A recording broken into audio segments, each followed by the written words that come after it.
بسم الله الرحمن الرحیم. بیا هم ښه راغلاست. هیله لرم چې ټول به روغ جوړ او د صحت جامې به مو په تن وي. په تېر کلاس کې موږ تاسې پر پایتون وایل لوپس باندې خبرې وکړې. نو په دې کلاس کې راځو موږ تاسې پایتون فار لوپس خبرې کوو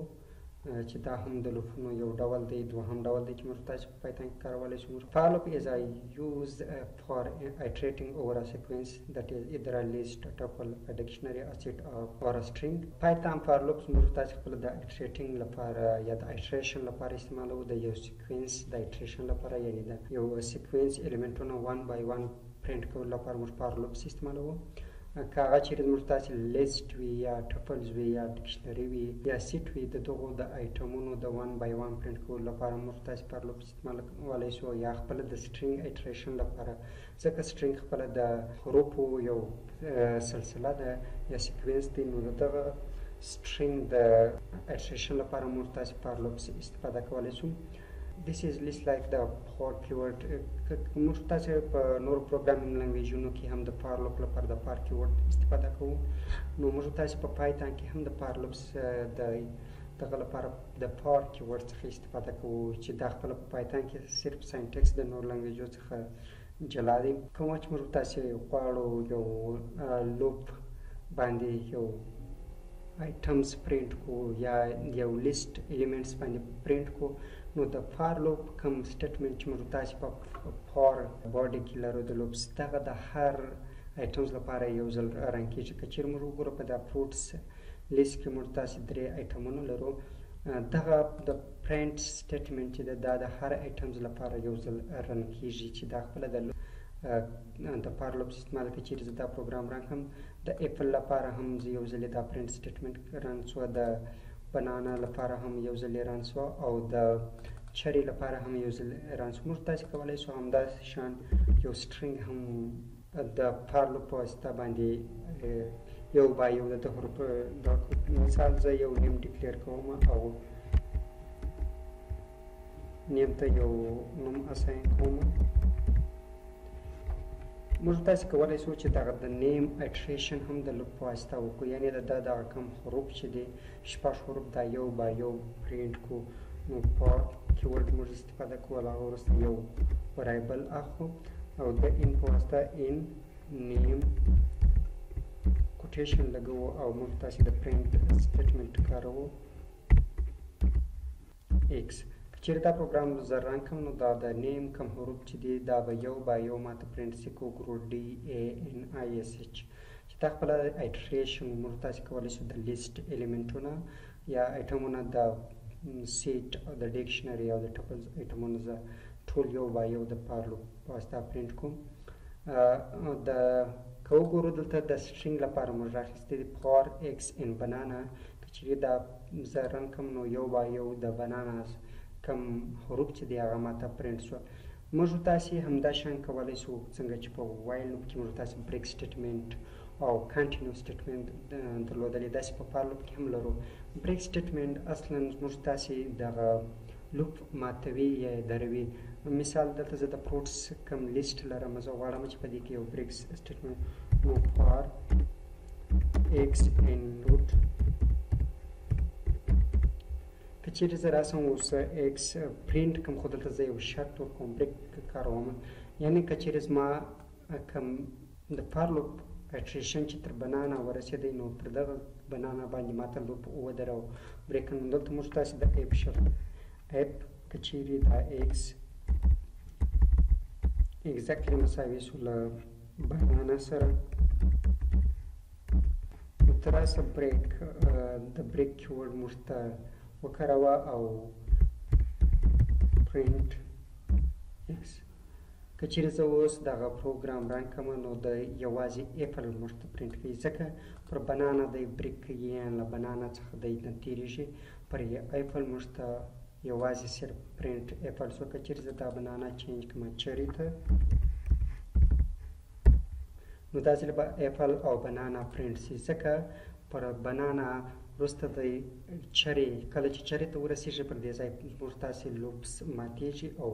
لوپس درېږي، یعنې دا ایټریشن درېږي چې دا د بریک سټیټمنټ کارو. د هغه وروسته موږ تاسې که راسو که چېرې زه دغه لوپس کمنټ کړم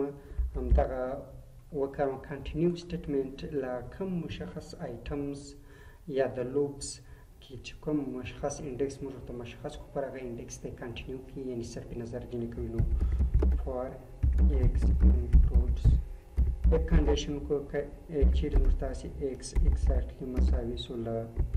بنانا سره ته کنټینیو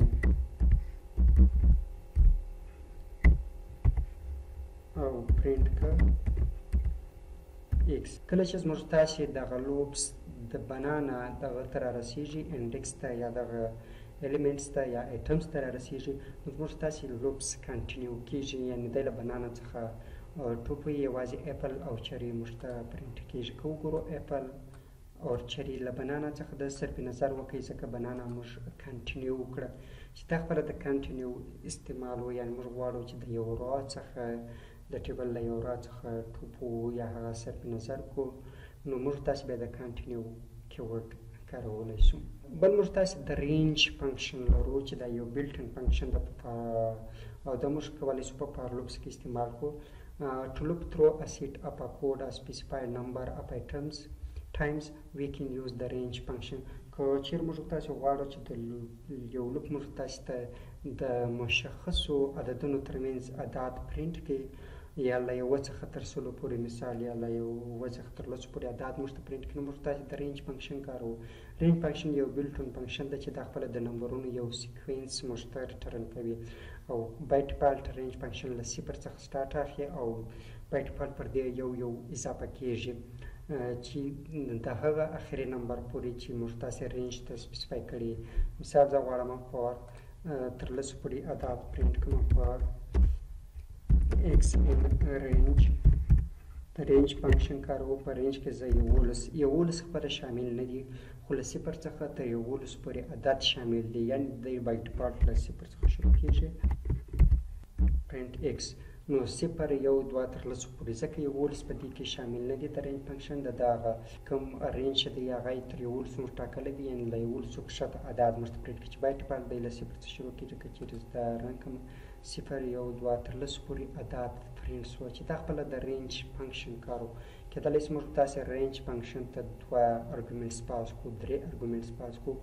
مثال د رینج فنکشن ډیفالټ زیرو سټارټینګ ویلیو د رینج فنکشن په ډیفالټ حالت کې د دې سټارټینګ ویلیو صفر ده یعنې دا له صفر څخه شروع کېږي. موږ تاسې کولی شو دا خپله سټارټینګ ویلیو هم ورته مشخص کړو رینج فنکشن ته چې مثال له دوه څخه شروع وکړه له شپږ څخه شروع وکړه له پنځه څخه شروع وکړه نو موږ تاسې دوې ویلیوګانې دې ته پاسوو رینج فنکشن ته. که وګورو دا مثال کې رینج 2 6 یعنې له دوه څخه شروع وکړه او تر شپږو پورې عدد ما ته پرینټ کړه. که وګورو فار ایکس ان رینج 2 6 یعنې له دوه څخه شروع کړه تر شپږو پورې عدد ما ته پرینټ کړه. که چېرې دا پروګرام موږ رن کړو دوه درې څلور پنځه یعنې دوه شامل دي دلته او شپږ خپله شامل نه دي چې دا د رینج فنکشن هغه دوم حالت شو چې موږ تاسې کولی شو دوه ارګومنټس پاس کړو. دلته که وګورو د یو په واسطه یعنې بای ډیفالټ پر دې باندې یوه ویلیو جمع کېږي یعنې انکریمنټ یو کېږي. که وګورو دوه یو انکریمنټ شوی درې په دوی بیا یو اضافه شوی څلور بیا یو اضافه شوی پنځه. کېدای شي موږ تاسې دغه اضافه والی هم په رینج فنکشن کې راوړو یعنې د دوه په عدد اضافه والی د درې په عدد اضافه والی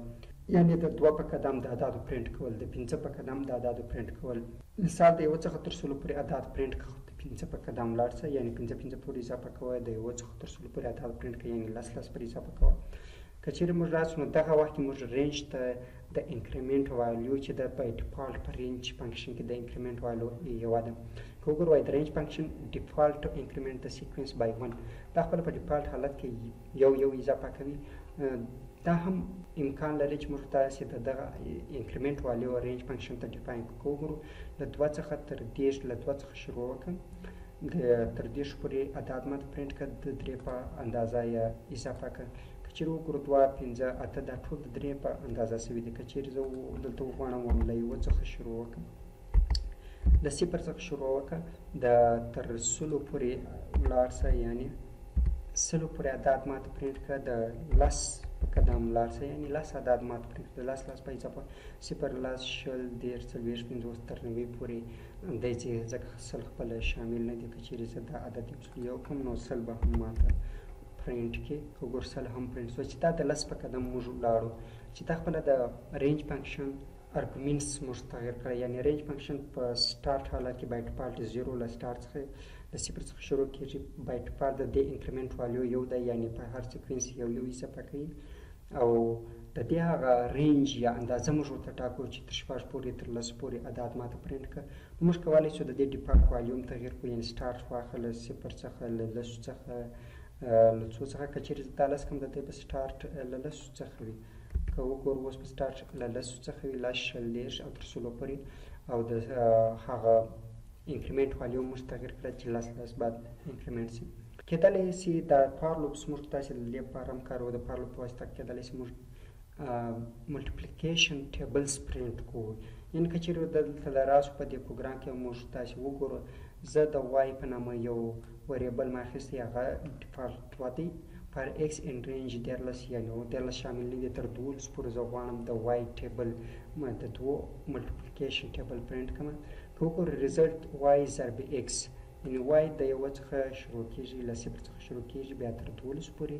د ایکس عدد که وګورو ایکس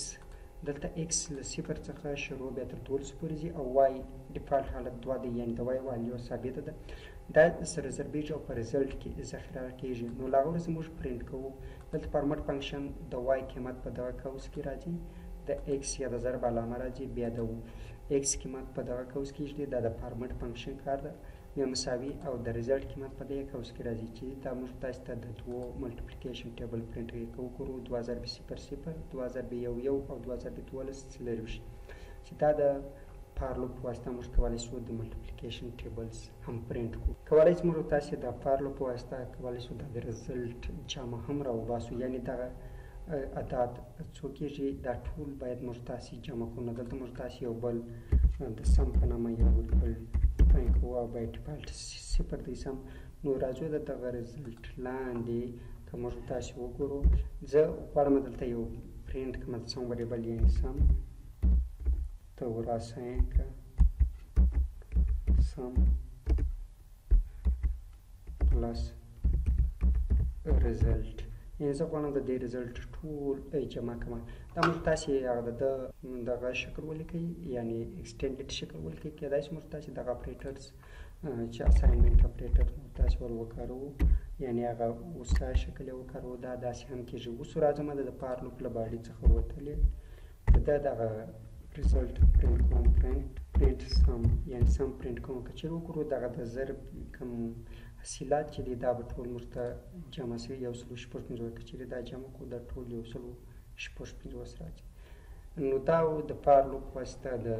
یو سیریز د جمعي حالات یا د یو ملټیپلیکیشن ټیبل موږ کولی شو موږ تاسې کولی شو په فار لوپ کې ایلز سټیټمنټ هم وکاروو یعنې که چېرې موږ تاسې وګورو فار ایکس ان رینج پرینټ ایس فاینلي کې که چېرې د دا لوپس پای ته ورسېدی ایل سټیټمنټ موږ تاسو ته پرینټ کوي که وګورو تر 15 پورې عدد یعنې ټول شپږ عدد دي تر 15 پورې ولاړ له صفر شروع شو فاینلي فینیشډ یعنې دا لوپس فینیشډ شو چې دا موږ تاسې کارولی شو چې دا و فار لوپس استعمال په پایتن کې موږ تاسې کولی شو د ټیبلونو د ډیټا پرینټولو لپاره لوپس استعمال کړو یا یو داسې ډیټا چې موږ تاسې غواړو هغه په سیکوینس شکل پرینټ شي یا په دوامدار شکل پرینټ شي نو موږ تاسې بیا فار لوپس استفاده کوو